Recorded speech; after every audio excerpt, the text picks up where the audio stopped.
Hey guys, what is going on? It is me, PecariBox12 here, and welcome back to another Realm of the Mad God dungeon guide video. With the holiday spirit still fresh in the air, I'll be tackling the most winter-like dungeon in the game, the Ice Cave. Most commonly dropped from the Lord of the Lost Lands event god, it does have a small chance to drop from a white demon as well, but I have never seen that happen, so don't get your hopes up. Now, I stated before that I wanted to make a Lord of the Lost Lands guide separately and release it on Christmas Eve, and then follow it up with the Ice Cave on Christmas Day.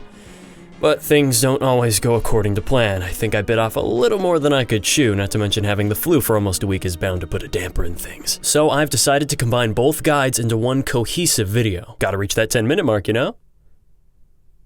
Come on, I'm kidding.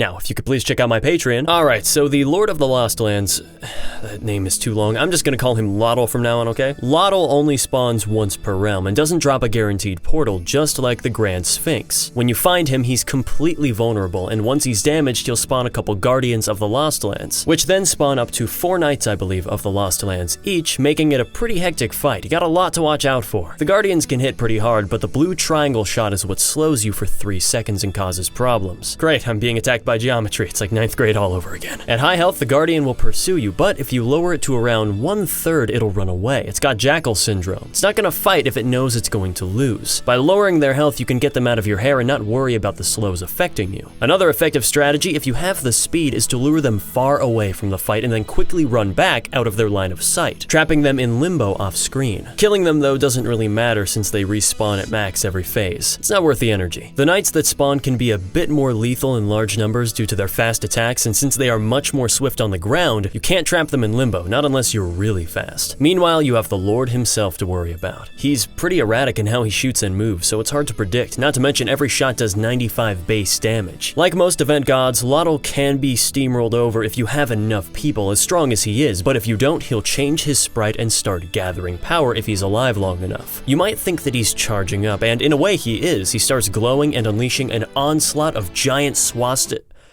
shuriken, which kind of look like doom circles, and they hit for 250 apiece, causing 5 seconds of bleeding. So yeah, don't sit on it. I'm looking at you, Timmy. Yeah, I wasn't gonna do it. I would advise clearing the area as much as you can beforehand. Whether it be highlands or godlands, you want to give Lotl your undivided attention. If you're lucky and he spawns in a forest area, you can hide behind the trees and use them to cover to block attacks. When enough damage has been dealt, 8 protection crystals will be thrown out around Lotl, rendering him invulnerable until they're destroyed. Here's the thing about protection crystals. They attack on sight and efficiently with nearly constant waves of 75 damage, 4 shots wide. Melees have to get very crafty with their movement. Treat it like an Ent god. Maneuver back and forth, forcing an opening, and then retreat before they reset their pattern. When all 8 are destroyed, easier said than done when you aren't maxed, the phases repeat. If you're on a Knight though, which 90% of the community is, then you can do something very helpful. By stunning Lotl right before the final crystal is destroyed, it prevents the minions from spawning next phase, as long as the stun duration lasts whenever his next phase begins. If you don't have a Knight, that's kind of rare to be honest, then an additional Guardian will be spawned, which means more Knights. It's like something out of a yin yarn nightmare. After that, like I said, the fight repeats from the top. Once his health has been completely drained, he'll pull an Oryx and scream, "No!" and explode with more shuriken. So, don't stand close after he's defeated, and certainly don't sit on him out of disrespect.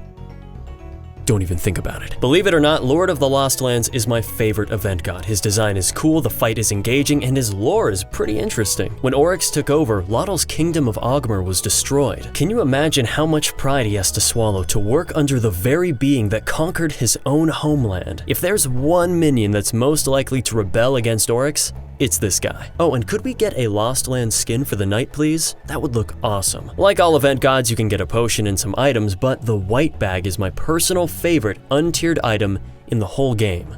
The Shield of Ogmer, named after the kingdom. Definitely one of the rarest items, and a great ability for the Knight, armor breaking all enemies on contact. But the adventure has only just begun. We still gotta look at the Ice Cave, which doesn't have nearly as much content as you might think.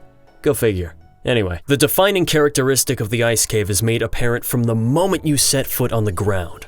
ice physics. For the first time ever in Realm of the Mad God, characters have actual weight to them. When you hold forward or W on the keyboard, it takes a second to get up to top speed, and when you let go, it takes a moment before you come to a complete stop. This adds an additional layer of depth to character movement. It's one more thing to stipulate on. Get used to it too, because that's all you're looking at. Ice, ice, a rock, and more ice. You may notice though that you don't have a boss quest portrait. There's a small patch of snow on the ground where the inner sanctum portal to the boss room opens. How do you open this up? Kill all the enemies. You have yetis and snowbats. You don't have to kill the smaller minions though, only the big ones, but you'll probably still find yourself clearing everything since they do get in the way. The big yetis, oddly enough, don't attack you. They simply act as the spawner for the mini yetis, which are way more deadly with 60 damage armor-piercing shots. In large clusters, this can stack fast and catch you off guard, so it's very beneficial to bring a class that can pierce through all of them and kill the big yetis before it spawns anymore. The snowbat mama has a bit more going on. All the shots do 80, but one dazes, confuse, blinds, and unstabilizes. The snowbats, unlike every other enemy in the game, damages you on contact, not by means of a projectile, which threw me off when I read that. Overall, you have a lot of space to work with, so combat never feels too tense, although there are exceptions. Once you've successfully cleared all of the enemies, the portal opens and you can proceed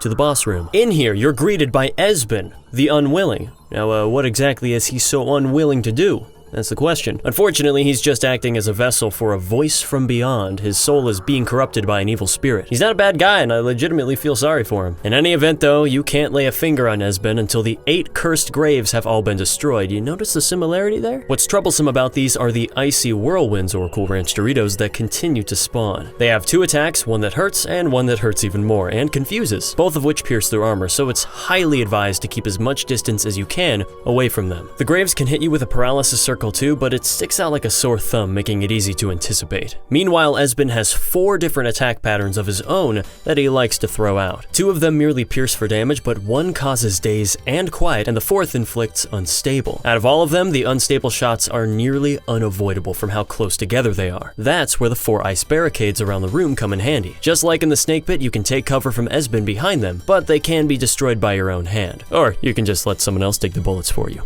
Thank you. Once all 8 graves are taken out, Esben kind of freaks out for a sec, going in and out of vulnerability and shooting a lot of pink bullets. Moments later, he dissipates in a puff of black smoke and then spawns 8 new minions called, and I'm not making this up, creepy, weird, dark spirit mirror image monsters. 10 out of 10. They're not too bad though, they armor pierce like everything else, but overall, nothing to stress out about. Once they've been taken care of, Esben reverts to his human form where he's completely defenseless. To his credit, he is immune to stasis, stun, paralyze, and daze, but this is where you're getting your damage and you have nothing to fear. That is, unless you don't kill him in time and he turns evil again, respawning the 8 cursed graves. Yeah, some words of wisdom. You may want to attack Esben close to the sanctum portal, so that way you have a safe zone to back into. When you bring Esben to his lowest health point, he'll transform into a giant, creepy, weird, dark spirit mirror image monster, and summon 8 more to try and disguise himself. Now, don't make the same mistake I did. These giant minions don't hurt you at all. Their size is only for show. After that, a chest spawns waiting for you to kill it and get your soul-bound damage. If you kill Esben at the very end of his vulnerability, he can respawn his 8 towers right before he dies, which means you need to get out of there fast if you don't want to be at the mercy of all the icy whirlwinds converging on your location. This hasn't happened to me before, but I have heard some horror stories. From the chest, you can score tier 11, 12, and 13 armors, tier 10, 11, and 12 weapons, and tier 5 and 6 abilities. Pretty good, all things considered, although I don't know how I feel about wine cellar tops dropping in something that isn't the wine cellar. And it's not the only time this happens either. And you can also get a mana or a dexterity potion. The white bag is made up of either the staff of Esben or the skullish remains of Esben. The skull is pretty good from what I've heard, but the staff is hit or miss. I've seen it used in the shatters before to curve around walls, but that's about it. So, that's the ice cave. A pretty unique dungeon when looking at the gimmicky ice physics, but aside from that, I won't lie, I don't get very excited when these drop. It's cool every now and then, but clearing all the minions to get to the boss only to do more clearing to make the boss vulnerable, it gets stale. But then again, it only drops once per realm, so I guess I can't complain. Man, it feels kind of weird to leave it at that. I mean, this was 2 guide videos put in one, and it's still hardly 10 minutes long. But really, the ice cave is not a super involved dungeon. It's kind of bare bones, really. There aren't really enemy strategies to talk about. You have 2 types in the whole dungeon. Really, the biggest enemy and most interesting factor of the ice cave is the physics, slipping and sliding on the ice. Then again, I probably just feel out of it from being sick. I'm not gonna lie, I felt pretty rusty going into this one. Just felt awkward at first. It took a while to get warmed up. I'm not trying to make excuses or anything, I'm just saying. Anyway, thank you guys so much for watching, and as always, don't forget to check out the next episode whenever I post it, which will probably be soon. Alright. See ya.